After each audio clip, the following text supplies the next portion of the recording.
Okay, let's continue. I'll ask me anything with, according to Taz, the royal YouTube sensation. And Tash, from Denise Angelina's 1243, are we ever going to find out the real identity of the children? I presume she's referring to Prince Archie and Princess Lilibet. The real identity of them. See, whilst I had suspicions a long time ago that I think a moon bump and when Meghan was initially pregnant was used, whether it was just to get more attention and stuff.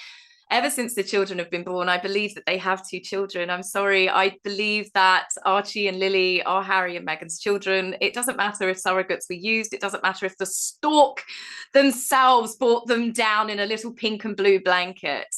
I think that their children are their children. I don't believe that they use paid actors. I know not everybody believes that, but I do believe, honestly, they are their children. I think that I can see Markle in the few images that we've seen. I see Thomas Markle in Lily's face, and I see Archie. I can definitely see his father, and again, they've got the Markle nose. So I happen to believe that the children are theirs, which does actually make it rather sad. I think even sadder, but because they've still been cut off from their family. They've never been allowed to build relationships, which is so important for children, for their mental health, and just generally growing up with uncles and aunties and cousins and grandparents. It's all about their emotional development, which Harry and Meghan have definitely stripped away from those children. Plus the way that Harry and Meghan seem to go through friends and staff, you can imagine how many nannies those children have had. So I'd imagine for emotional stability, it would be more important for those children to have a relationship with their actual family, which Harry and Meghan have not allowed, and I don't think that they ever will. Doesn't the surrogacy question, though, matter, Tash, in terms of the line of succession? Because my view is that Yes. Archie and Lilibet should not be in the LOS.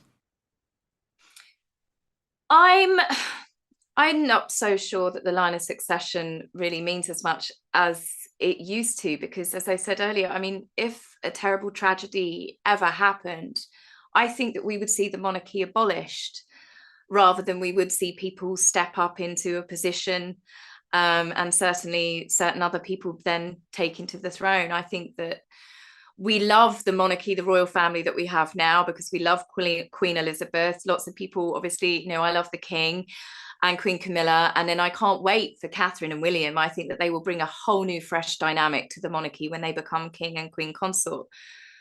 But yes, there is elements with the surrogacy if she didn't birth the child herself. But again, you've got to move with modern times. That doesn't mean that the child's any less theirs. There's lots of women that can't give birth naturally and they choose surrogacy. But I guess it's because of the rule that it's because of the rules in now. place. Let's not tiptoe around this. Prince William is coming for the Sussex's royal status.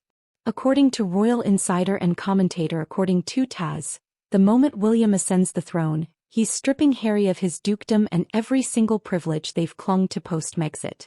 No more Duke of Sussex. No more privileges. No more pretending to be part of the firm while trashing it in documentaries and memoirs. This is William drawing the line in the sand. Taz dives into the ongoing debate around Meghan's pregnancies, echoing concerns that secrecy, dishonesty, and mystery have clouded public trust. She doesn't deny the children are Harry and Meghan's, but she does ask the question, why hide everything? Yeah. And also because of the fact, I guess, that these they two... lied. Well, yeah, they lied, but also these two are not British. So some monarchies have a rule that actually Yes. you have to be educated, for example, in the country that Yes. you are in the line of succession for. But that isn't the rule. So I guess we deal with the rules that we have. Yeah. Lilibet wasn't even born in the UK. But again, that isn't a rule. That isn't an issue. But what the rule is that you have to be born, from the mother. I think themselves. it's a good rule. I do think it's a good rule, Dan. I've read that myself, and I think that would have solved a lot of problems if they'd have done that initially. It would be a case of that Archie and Lily didn't become a prince and a princess because they don't live in this country. They've not been educated in this country. They know nothing about the royal family or what it means to be a member of the royal family. Yes. They've been completely detached and removed from it. I think, if anything, allowing them to be a prince and a princess is just more confusing for the children's own identity, especially growing up in a country that fought a war to abolish their links to the monarchy. Yes, So, because the thing is, the surrogacy question, right? I hear what you're saying. There potentially does have to be modernization there, because just imagine if Catherine had been unable to give birth, or imagine if a future heir is gay, for example, and wants to have children via a surrogate. Now, so that does have to be dealt with. So I don't think any of the questions around Archie and Lilibet are about a cruelty for people that are born via a surrogate. That is my I mean, I'm sure there's some people who feel that way, but my sense is it's much more about the dishonesty, the mystery surrounding the birth, and to be honest, more actually now about the fact that just they shouldn't be in the line of succession because they are being raised as American children. And it's almost like, well, what's the loophole that will get them out of the line of succession? Like, if there was a loophole to now get Prince Harry out of the line of succession, I think most royalists would want that too. Do you see what I mean? Yeah, no, I do. Oh, I think the truth should come out, the fact that whether they used a surrogate, but with the line of succession, I suppose I don't think it would ever come together. As I said, I don't like even talking about it. No, but if because I guess a lot happens, of bad things would have to happen. But I guess, look, the late Queen Elizabeth II was so concerned about it that she told William off, and she didn't often tell Prince William off, but she told William off for constantly using helicopters to transport his whole family. And also, like, he still travels in planes with Catherine and the children. It's like, don't do that. Don't do that, William. There's a reason you're not meant to do that when you are, literally holding the future of the British royal family in your hands, in your family's hands. Until George or Charlotte or Louis have children, and that could be many, many years off, I'm sorry that it matters, because you and your family are the only thing potentially in the way of a Harry and Meghan monarchy. And of course, a lot of bad things would have to happen, but we know terrorist attacks happen. We know plane crashes happen, especially if you're taking private planes. And I know William doesn't take private planes, but at the time he was taking helicopter flights, and sometimes flying the helicopter himself. So look, it is, I guess, a horrible circumstance to ever imagine it happening, and God forbid it ever does happen, but it could, and that's the point, it could. And as you say, I think there would be such a revolt from the British public. I mean, it's impossible to imagine. it'd be abolished. Yeah, because it's impossible to imagine the two least popular members of the royal family, but that would, Harry and Meghan. Yeah, exactly. But that would be an end to the royal family, and that would be such worry. But anyway, let's move on, because Sue Penner 7401 wants to ask you, Tash, why does it appear that King Charles is not fully aware of what negative impact the Harkles' behaviour has had on his people and the rest of the world? The Harkles' conduct has affected so many people, and they continue to hurt millions of people every single day. She says, look, I'm a parent too that loves her children, but I would not continue to turn a blind eye on the behaviour of my kids and the damage they are spewing. Why does it seem that the people's feelings from around the world do not matter to the king? I don't care that the image that would develop if he were to actually put a stop to this behaviour would look like. He doesn't realise that the world would applaud him for putting them in their place. And she says, thank you, Sue from California. The real danger, Dan argues, is in the line of succession. These kids are being raised as American citizens with no connection to royal duty, yet they still hold royal titles. Is that fair? Is it legal? And what if, God forbid, a tragedy occurred that made them heirs? This is where it gets intense. Dan and Taz blast King Charles for refusing to stand up to Harry and Meghan. They argue that his emotional weakness as a father has compromised his duty as a king. While Charles leaves the door open for reconciliation, the public and William see it clearly. Harry is not coming back. He's burned every bridge. And if Charles doesn't act, he's handing William a royal mess to clean up. Trust? It's gone. It's a tough one, isn't it? I mean, many people say that Charles, he just wants his son back, and he hopes by not doing that, he leaves the door open. But he's not thinking of it long term. The British public wouldn't want Harry to come back as a working royal. His brother, Prince William, his son, the heir to the throne, he wouldn't want Harry being part of their version of the royal family. He wouldn't want them anywhere near Harry and Meghan, near his children, offering any sort of supportive role, knowing that any moment they could do a runner again, run off to Oprah, that they've got access to the royal family again. So they'd sell details, private conversations, share text messages. So Charles isn't even thinking, I think, of the impact that he's potentially creating for his son, because Charles is obviously going to pass away at some point. It might be many years, might be a couple of decades for all we know. But if he doesn't sort this now, he's leaving such a mess for Prince William to deal with. And I think Prince William will deal with it. I think between the two of them, I think there's a very good chance that when Prince William becomes king, Harry will lose the dukedom and he will lose any privileges that he may still have. Charles does make himself look weak when it comes to his son. And as I said, I can understand it from a father's point of view, but he's got to look at it more from, you are the king of the UK and the Commonwealth realms. It's bigger than your love for your child. You've got to put that first. And I think that Charles should definitely crack down on his son, but it's obvious that he won't deal with it, and even more so now that he's got obviously cancer. Can you imagine what would happen, what Harry would behave like if he did? Whilst he would have, I'd imagine, a lot of support from many people if he did make that decision to show that he's no longer willing to leave the door open for his wayward son. I just can't see him doing it. Maybe that does make him a little bit weak as a king.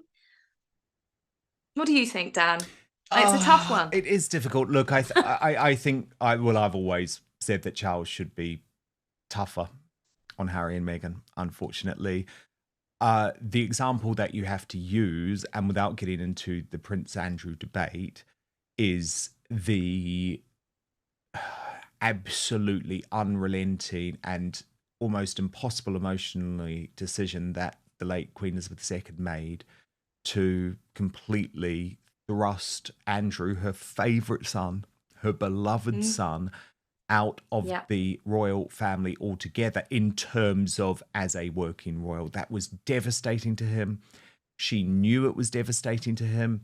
She didn't want to do it. She believes that he's totally innocent, but she did do it because it was the right thing to do for the monarchy. Yeah. For the royal family. It's not about your personal feelings, unfortunately. No. The late Queen knew that. Look, she wouldn't let her beloved sister Margaret marry the love of his life. I mean, was that the right thing to do? Probably not, but she took the official advice. And I don't just think it's a case of Charles not being strong enough. I think it's a case of we've had weak and pathetic British governments as well who haven't been strong enough. You need a prime minister saying, I'm sorry, Your Majesty, your son is actually causing some real damage, because those were the conversations that took place, by the way, with Queen Elizabeth II about her sister. She can't be with Townsend. I'm sorry. Now, that I don't agree with the decision that was made about Townsend, by the way. It was ludicrous. Who cared about the fact that he was a divorcee? But that was how it was felt at the time. So I think he needs... different times. Yeah. But... Now, this question actually is quite nicely linked in quite a morbid way, Tash, to what you just raised. Liz Holmes 9338 asks, are plans in place regarding Charles's death in terms of the notification of Harry and Meghan, attendance at the funeral, accommodations and limitations regarding recording devices? I propose Harry and Meghan agree to limitations or that they are not invited. What do you think? According to Taz, the palace has stopped telling Harry anything confidential. Because every time he gets info, it ends up in the press. Even during the Queen's funeral, there were suspicions that he leaked details like travel plans to Omid Scobie. This isn't just a broken relationship, it's a national security risk. If Harry can't keep his mouth shut, he can't be trusted at royal events, funerals, or coronations. Full stop. This is the moment that got audiences fired up. Taz says it loud and clear. Meghan has no place at Prince William's coronation. She's accused the royal family of racism. She's allowed attacks on Catherine to go unchecked. And she's turned her royal connection into a merchandising empire. And Harry? If he shows up at the coronation, it better be without a camera crew and without a mic. Because the damage they've done to the crown is unforgivable. I believe that they will, well, Harry will be invited. I'm unsure about Meghan, to be honest with you. I think she'll be invited, but I don't think she'll attend. I don't think she'll come. I think that they probably have got things in place. And I think one of the biggest things that they would be foolish not to is to not give any information away to Harry and Meghan. I still believe when Omid Scobie said about the Queen's body was coming down by the train, I believe that that was fed to Harry to test the waters. And then Omid Scobie got his exclusive when he went up to Balmoral to see the Queen after she'd passed. Harry was obviously causing such a stink because he wanted Meghan to go. And he was obviously already run into the papers. And I just can't help but feel that that was done to test the waters, say to Harry that the body will be going down by train, and Omid got that exclusive. They cannot be trusted with any sort of private information. Harry saying recently that he was upset he found out about his father's cancer. Well, not the cancer, we had that, but it was he had to stay in hospital because Harry can't be trusted. He proved that when he did come over, because the next day, his interview he was meant to be given about the Invictus Games was touted as an update on the King's health. So if Harry had been told any information, I guarantee you it would have come out in that interview. So I think the royals are very aware that they cannot trust Harry with any sort of private information. And I'd imagine there is the plan in place. There's always a plan in place for what happens when the monarch dies. And they've obviously now updated it to suit the king. But I would definitely be certain that one of the biggest rules that was put down is Harry and Meghan could not have access to any information unless they are ready for it to come out in the media. Yeah, it's sad, but yes, what can you expect, really? Indeed. I mean, he would be there, though. There's no doubt about that. The bigger question, to be honest, is about the coronation of a King William, because my understanding, as it stands at least, is that William would not want Harry there and would certainly not want Meghan there, and that would be obviously much I'd support that. Significant.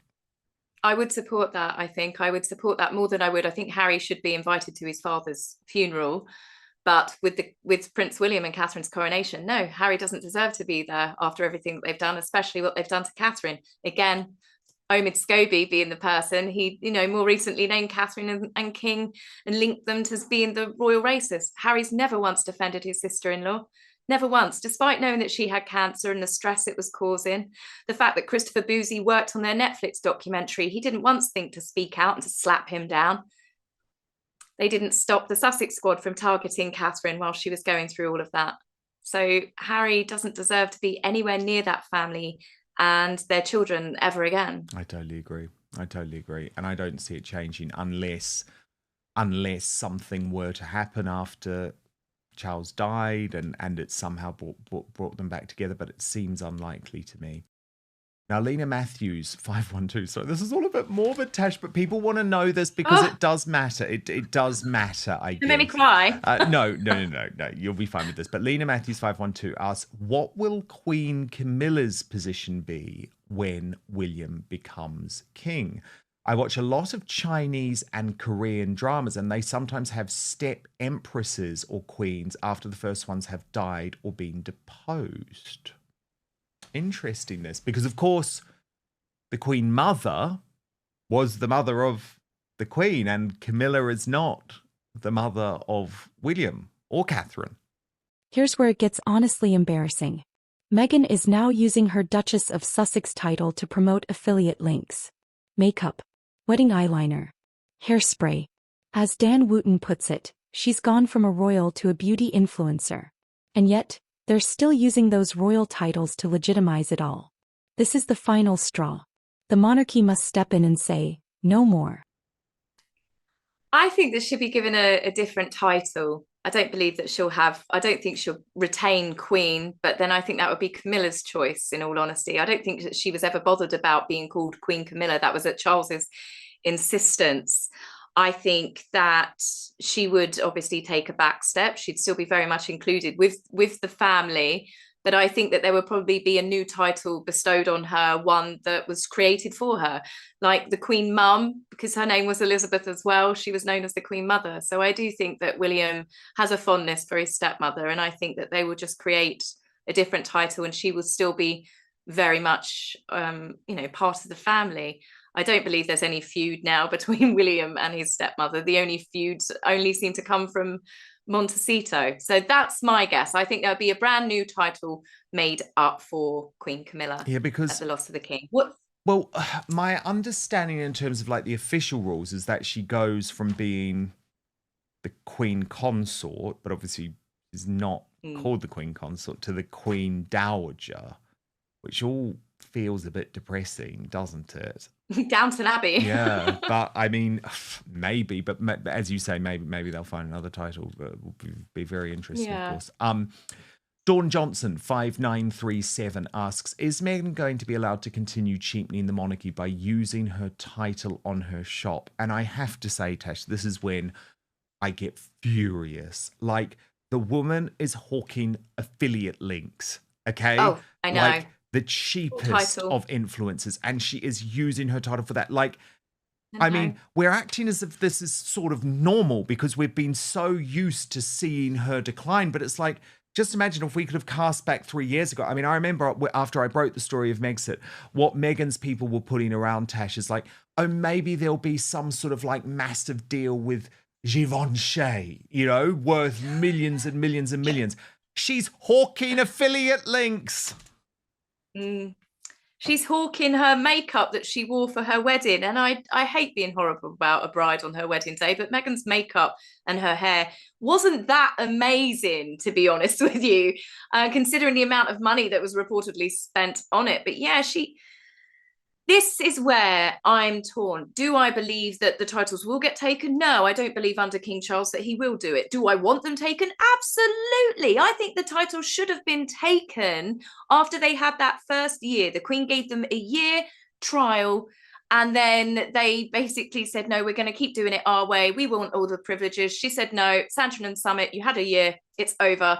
The titles, the dukedom should have gone to allow them to go live their private life that they sought, but they didn't take it. So now it's at an awkward time. When can they take it? Because of obviously all of the allegations, the unfairness of it all, and the racism. But I think it's got to go. But Tash, isn't there even a step before that, though? Isn't there even a step before that? Like, for example, what would stop, and I don't even think it would have to come from King Charles directly, what would stop King Charles's private secretary writing to Harry formally, I would like to see the letter released publicly so that there was no way that it could be misinterpreted, saying the fact that you are using your Duke and Duchess title on blatantly commercial projects is clearly against the spirit of the Sandringham Agreement, which you agreed to. We, as the British royal family, are asking you to stop. I hardly view that as a declaration of war. It's a declaration of war, as Harry you will. say. I know he will, but actually a declaration of war is going to the Prime Minister and saying, look, you're going to have to introduce a law, right? But I think we need to see something like that, because as Dawn Johnson quite rightly says, unless that happens, they are going to be allowed to continue cheapening the monarchy. And what was the point in the Sandringham Summit if they continue to use the titles? You don't get to profit off the crown while simultaneously torching its reputation. Let's be real. The one thing that's still protecting Meghan from title removal is fear. The fear of being called racist. The fear of backlash. The fear of headlines. But as Taz points out, that race card has been overplayed. And by doing nothing, the monarchy looks weak. If titles are only preserved to avoid controversy, then what's the point of royal standards at all? This wasn't just an AMA. It was a celebration of how independent media voices like Taz have taken over where the royal rota failed. The problem you've got And I think it would be a problem. And I see it launched around all the time as, what about Fergie? What about the Duchess of York? Can I say to people, she didn't make a Sandringham agreement. No. When Fergie divorced, And there she was allowed... huge pushback. I mean, there was huge pushback. Yeah. I remember Tash in the 90s and the early noughties, and people forget this, but she was absolutely slammed for hawking her title on Weight Watchers and hawking her title on Oprah, all of that. They allowed her to keep it. They did. They allowed her to keep it. But she wasn't trying to destroy the royal family. Like, it is a fundamental difference. Like, Harry and Meghan are now out for the destruction of the royal family, and they have admitted it. Yes. So I think it is different. Yeah, Fergie it is was different, stupid, you know, but she wasn't actually trying. She loved the royal family. She only ever praised it. She only ever praised the Queen, the late Queen. She only ever praised Charles. Even when she wasn't invited to William's wedding, she was still lovely. Yeah. She was, and she got the Queen's corgis after her passing as well, which I know meant a lot to her. So, Fergie's got herself into all sorts of trouble over the years, but she's just Fergie. But what I was meaning with that is what you'd have is that narrative fueled with Harry and Meghan, and that's the race baiting. And they'd say, but you've allowed Fergie, who's white, and you're deliberately trying to take it away from Meghan because of biracial. We know that is the argument that they will choose. But then where do you draw the line and saying, are we always going to be so frightened of saying something like that to Meghan because she's going to pull the race card? They've used the race card and the mental health card so many times now that the royal family shouldn't be afraid of it anymore. Just basically just whip it away and say, do you know what, rip the Band-Aid off, do your worst. Because when it comes down to the public's perception of Harry and Meghan, worldwide now, they're a laughing stock. No one believes them. They're not particularly likable. That's why they can't sell anything. And yes, the dukedom should be stripped away from Harry to take it away from Meghan because they are in breach of the Sandringham summit. But again, this comes down to Charles not quite being strong enough to do that. Okay, our last question on this brilliant first AMA, and this is so we can get to know you a little bit more, Tash, from Beth T60. When you started commenting on the duplicitous duo, did you envisage how huge this would become? What was your feeling when your channel really began to take off? Taz reveals she started her channel just speaking truth and was labeled a troll, a racist, a hater. But now, she has hundreds of thousands of subscribers. Because people see what she sees. The media won't cover it, but Taz and creators like her will. This AMA confirmed what we already knew. The tide is turning. Prince William will strip the titles. The public won't forgive. And King Charles? He has a choice. Act now or be remembered as the monarch who let the monarchy rot. My feeling was shock that there were that many people out there that agreed with me. It became a moment for me where I was amazed that what I was saying is something that other people could see for their own eyes. Because when I first started, like many commentators that had first initially been a little bit negative about Meghan, we were trashed, we were vilified, we were trolls, we were racist. And even in newspapers, you know, we were dragged in magazine articles and all sorts of things. And then, you know, you do reach a point where you're like, gosh, is it me? Am I actually seeing this stuff? And it's just my interpretation of it. And then you start to see that lots of other people are seeing what you see and you feel validated. And I didn't expect the interest to grow like it did, but then I didn't expect Harry and Meghan to do what they did. That blindsided me. I mean, I always knew deep down that she was going to marry him and go back to America. I just presumed with the child and without Harry and could cash in on a nice little nest egg. I didn't see what they were brewing to this extent, but it came as a bit of a shock, and it's still a bit of a shock that I have as many followers as I do, to be honest with you. I'm sure, Dan, you feel the same sometimes, but it's You're a little superstar, which way it's going to go. Love it. Well, I love this world. I love this world. I mean, look, you know, for me, I didn't expect to be in this world, Tash. I was in the mainstream media and commenting on all of this in the mainstream media. And I tried to go as far as I could in the mainstream media, but there were so many limitations on me, right? So many things I couldn't discuss in the mainstream media. And so then once I was cancelled, one of my big promises, and I spoke about it with you quite early on, when I think it was when we'd spoken before we met at Lady C's ball for the first time. Yeah. But one of the things that I said to you was, I want to cover the stories that the Royal Rota won't, because the Royal Rota is very controlled. You know, that's the official people that are sanctioned to cover the royal family. And I hope people have seen that I will do that. I don't rely on anyone from the Royal Rota. They don't come on the show. You know, I wanted to build up a network of honest people who will cover stories without being worried about the fact that, oh, we might lose access, et cetera, et cetera, et cetera. But we're still people who love the monarchy, who want the best for the royal family, but I just think we cover them in a much more honest way. So yeah, I'm delighted, and I love having you and Lady C and P. Diner and the Royal News Network, all of these brilliant independent voices, alongside, of course, Angela Levin, who is, she doesn't have a YouTube channel, but she's the doyen. You know, she is the doyen of royal reporting. But again, she's not in the Royal Rota. She is an independent voice. So I've loved doing this, Tash, but we will be back as normal next time. Don't worry about that, covering the news. This is because I'm currently on my cruise, and I would absolutely and I would absolutely love you to sign up. I mean, you've got to go and subscribe to Tash's YouTube channel, according to Taz. I'm sure you already are, though. And you've also got to sign up to my Substack, okay? www.outspoken.live. This is the best way to protect me from cancellation. It means we have a direct relationship. You can communicate with me directly. Plus, I'll also send you things every now and then, but I don't spam you, I promise. Tash, according to Taz, thank you so much, and we will speak very soon. If you believe William will do what Charles won't, smash that like button. Should Harry and Meghan lose the titles? Should Meghan be banned from future royal events? Drop your truth in the comments below and subscribe for weekly royal bombshells, deep dives, and no fluff analysis.